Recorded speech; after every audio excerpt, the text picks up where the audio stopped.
નમસ્કાર. આકાશવાણી અમદાવાદ વડોદરા પ્રાદેશિક સમાચાર હિના મોદી વાંચે છે. સૌપ્રથમ મુખ્ય સમાચાર. રાજ્યમાં આજે થયેલા 4 જુદા જુદા માર્ગ અકસ્માતોમાં 16 વ્યક્તિઓના મોત નીપજ્યા છે. 38 વ્યક્તિઓને ઈજા થતાં સારવાર માટે હોસ્પિટલમાં દાખલ કરવામાં આવ્યા. Ahmedabad municipal commissioner doctor Rajiv ગુપ્તાએ કહ્યું છે કે હાલમાં સોશિયલ મીડિયામાં ફરીથી લોકડાઉનની અફવાઓ ચાલી રહી છે તે પાયાવિહોણી છે. શહેરમાં સરકારી અને ખાનગી હોસ્પિટલોમાં હજુ પણ આશરે 40% પથારીઓ ઉપલબ્ધ છે. અમદાવાદ શહેરમાં કોરોના વાયરસના વધતા સંક્રમણને ધ્યાનમાં રાખીને ટૂંક સમયમાં 108 ઇમરજન્સી સેવાની વધુ 10 એમ્બ્યુલન્સ શરૂ કરાશે.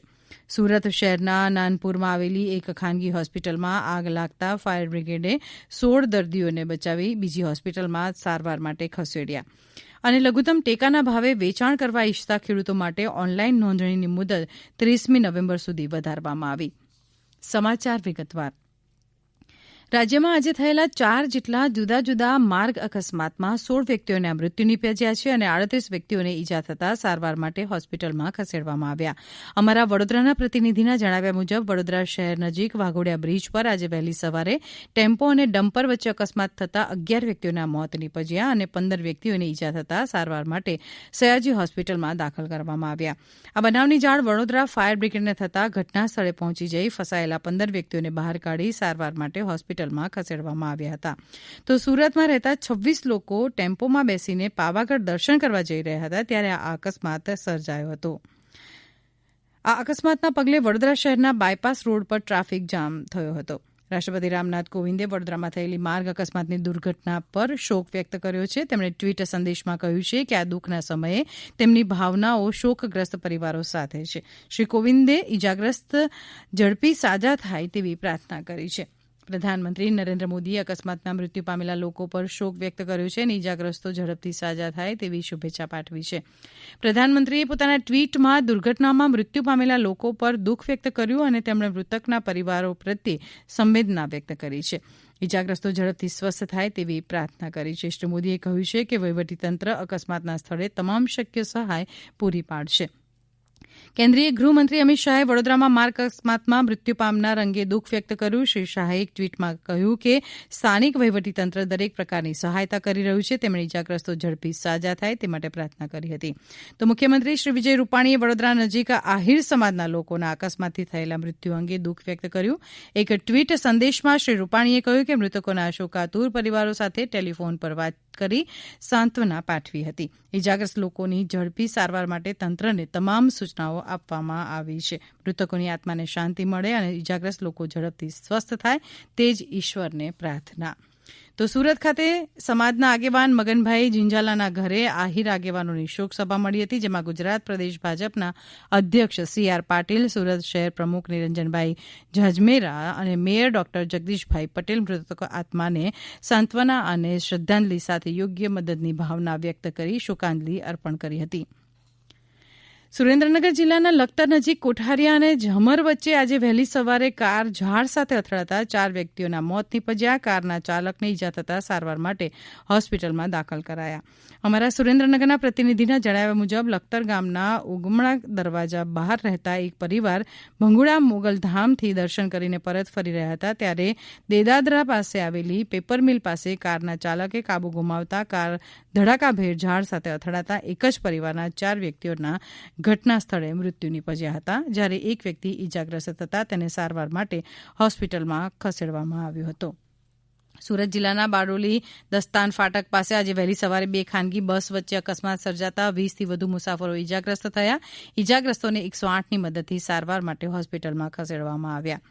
હળવદ ધ્રાંગધ્રા હાઈવે રોડ પર આવેલા ઢવાણા ગામના પાટિયા પાસે બાઇક પર સવાર 3 વ્યક્તિઓને પૂર ઝડપે આવતી કારે અડફેટે લેતા એક વ્યક્તિનું ઘટના સ્થળે મૃત્યુ થયું. 2 ઇજાગ્રસ્ત યુવાનોને સારવાર માટે મોરબી હોસ્પિટલમાં ખસેડવામાં આવ્યા. 3 યુવકો બાઇક પર વડોદરાથી સામખિયારી પાસે આવેલી લાકડિયા ગામે દિવાળી નિમિત્તે પોતાની બહેનને મળવા જતા હતા ત્યારે આ અકસ્માત સર્જાયો હતો. અમદાવાદ મહાનગરપાલિકાના મ્યુનિસિપલ કમિશનર ડોક્ટર રાજીવ ગુપ્તાએ કહ્યું છે કે હાલમાં સોશિયલ મીડિયામાં ફરીથી લોકડાઉન અંગે જે અફવાઓ ચાલી રહી છે તે પાયાવિહોણી છે, જેથી લોકોએ આવી ભ્રામક પ્રચારથી ગેરમાર્ગે દોરાવું નહીં. કોરોનાની સારવાર માટે અમદાવાદ શહેરમાં હાલ ઉપલબ્ધ હોસ્પિટલની પથારીઓની તથા તેને સંલગ્ન વિવિધ સેવાઓની સમીક્ષા કરવા માટે સાબરમતી રિવરફ્રન્ટ ખાતે બેઠક યોજાઈ હતી. સમીક્ષા બેઠકના અંતે મુખ્ય તારણોની વિગતો આપતા ડોક્ટર રાજીવ ગુપ્તાએ જણાવ્યું કે અમદાવાદ શહેરની 7 સરકારી હોસ્પિટલો તથા 76 કોવિડ ડેઝિગ્નેટ ખાનગી હોસ્પિટલો 2848 એટલે કે 40% પથારીઓ ખાલી છે. શહેરમાં દર 2 કિલોમીટરના અંતરે વિનામૂલ્યે કોવિડ ટેસ્ટિંગની સુવિધાઓ પૂરી પાડવામાં આવી રહી છે. તેમણે વધુમાં જણાવ્યું કે તાજેતરમાં તહેવારોના દિવસો દરમિયાન કેટલાક શહેરીજનોએ ઘરની બહાર નીકળી બજારમાં ખરીદી દરમિયાન તેમજ હરવા ફરવા દરમિયાન માસ્ક પહેરવાનું, સોશિયલ ડિસ્ટન્સનું પાલન કરવાનું વગેરે કોવિડ પ્રોટોકોલની અતિ મહત્વની બાબતો સામે દુર્લક્ષ્ય સેવ્યું હતું. તેમજ તહેવારોના દિવસો દરમિયાન બહારગામ જવાના તેમજ બહારથી સગાવાલા શહેરમાં પ્રવેશવાના કારણે મોટા પ્રમાણમાં થયેલ અવરજવર જેવી બાબતોને કારણે અમદાવાદ શહેરમાં કોરોના સંક્રમણના કેસોમાં વધારો જોવા મળ્યો હતો. તેમણે વધુમાં જણાવ્યું કે અમદાવાદ શહેરમાં 20,000 કોરોના વોરિયર્સ દિવસ રાત સેવા આપી રહ્યા છે. 5,000 જેટલા આરોગ્ય કર્મચારીઓ 76 કોવિડ ડેઝિગ્નેટેડ ખાનગી હોસ્પિટલમાં સેવા આપી રહ્યા છે.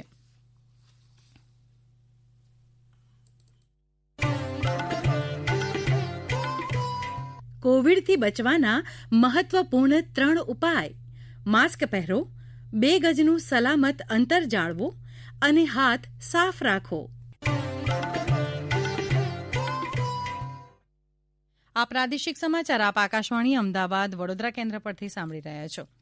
અમદાવાદમાં કોરોના વાયરસના વધતા સંક્રમણને ધ્યાનમાં રાખીને આગામી સમયમાં 108ની નવી 10 કોવિડ એમ્બ્યુલન્સ શરૂ કરાશે.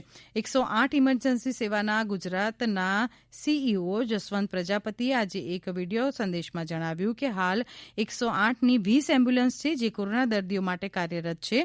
હાલમાં કોરોનાનું સંક્રમણ વધતા આગામી સમયમાં 30 એમ્બ્યુલન્સ થશે. આ અંગે વધુ માહિતી આપે છે 108 ઇમરજન્સી સેવાના CEO Jaswant Prajapati. Covid patient ઉપર ખાસ જે હમણાં અત્યારે વધારો થયેલો છે, તો અમદાવાદના એસવીપી હોસ્પિટલમાં એમ્બ્યુલન્સ 108ની જે અમારી વિલંબ થાય છે એ પ્રમાણેના જે ન્યૂઝ અને કવરેજ હતું એ બાબતે અત્યારે સ્પષ્ટતા કરતા અમે જણાવીએ છીએ કે અમારી એસવીપી અને અન્ય સિનિયર મોસ્ટ ઓફિસર સાથે અમારી જે ચર્ચા અને અમારા પ્રશ્ન અને જે પણ હકીકત હતી એનું યોગ્ય છણાવટ થઈ અને એનું સંપૂર્ણ રિઝોલ્યુશન આવેલું છે. અને હવે આવનારા સમયમાં પણ આ વ્યવસ્થાઓને વધારે મજબૂત બનાવવા માટે હાલમાં જે 20 જેટલી કોવિડ એમ્બ્યુલન્સ અત્યારે શહેરમાં કાર્યરત છે એમાં 10નો ઉમેરો કરવા માટે પણ અમને જણાવેલું છે. અને અમે એ કરવાથી વધારે ને વધારે લોકોની સારી રીતે સારવાર અને એમ્બ્યુલન્સમાં હોસ્પિટલાઇઝેશન થઈ શકે એ પ્રમાણેની વ્યવસ્થાઓ થઈ જશે. સુરત શહેરના નાનપુરામાં આવેલી હોસ્પિટલમાં આગ લાગતા ફાયર બ્રિગેડ 16 દર્દીઓને બચાવી બીજી હોસ્પિટલમાં સારવાર માટે ખસેડ્યા હતા. અમારા સુરતના પ્રતિનિધિના જણાવ્યા મુજબ હોસ્પિટલમાં આગને કાબૂમાં લેવા માટે ફાયર ફાઇટર, એમ્બ્યુલન્સ અને 108 સહિત 22 ગાડીઓ ઘટના સ્થળે પહોંચી હતી. ત્યારે જહેમત બાદ આગ ઉપર કાબૂ મેળવ્યો હતો. ફાયર બ્રિગેડે રેસ્ક્યુ ઓપરેશન કરીને 16 દર્દીઓને બીજી હોસ્પિટલમાં ખસેડ્યા હતા. હોસ્પિટલના સર્વર રૂમમાં આગ લાગી હતી. લઘુત્તમ ટેકાના ભાવે વેચાણ કરવા ઇચ્છતા ખેડૂતો માટે ઓનલાઈન નોંધણીની મુદત 30મી નવેમ્બર સુધી વધારવામાં આવી છે. ગુજરાત રાજ્ય નાગરિક પુરવઠા નિગમ દ્વારા નિયત કરવામાં આવેલા લઘુત્તમ ટેકાના ભાવે ડાંગર માટે 92, મકાઈ માટે 61 અને બાજરી માટે 57 જેટલા ગોડાઉન કેન્દ્રો એપીએમસી ખરીદ કેન્દ્રો પરથી ખરીદી કરવામાં આવી રહ્યા છે. લઘુત્તમ ટેકાના ભાવે વેચાણ કરવા ઇચ્છતા ખેડૂતો 30મી નવેમ્બર સુધી ઓનલાઈન રજીસ્ટ્રેશન કરાવી શકશે. વિદ્યાર્થીઓને શિક્ષણ સરળતાથી ઉપલબ્ધ થાય તે માટે અરવલ્લી જિલ્લા પ્રાથમિક શિક્ષણ વિભાગ દ્વારા પાથેય એપ લોન્ચ કરવામાં આવી છે, જેનાથી વિદ્યાર્થીઓને ઘરે બેઠા સરળતાથી શિક્ષણ પ્રાપ્ત થશે. અરવલ્લી જિલ્લા વિકાસ અધિકારી ડોક્ટર અનિલ ધામેલિયા દ્વારા લોન્ચ કરવામાં આવેલ એપ્લિકેશનમાં ધોરણ 5 થી 8ના 1,42,000 વિદ્યાર્થીઓને સહાયરૂપ બનશે.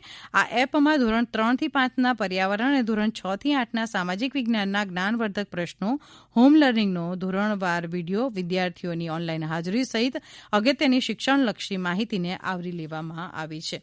કોરોના મહામારીમાં લોકોનું આરોગ્ય અને સુખાકારી માટે સુરતથી ખોડલધામ કાગવડ સુધીની સાયકલ યાત્રા શરૂ થઈ છે. આ સાયકલ યાત્રા આજે ઝઘડિયા તાલુકાના મલદ ગામે આવી પહોંચતા ભરૂચ જિલ્લા ખોડલધામ સમિતિ, ઝઘડિયા ખોડલધામ સમિતિનું અંકલેશ્વર અને ભરૂચ યુવા સમિતિ દ્વારા સ્વાગત કરવામાં આવ્યું હતું.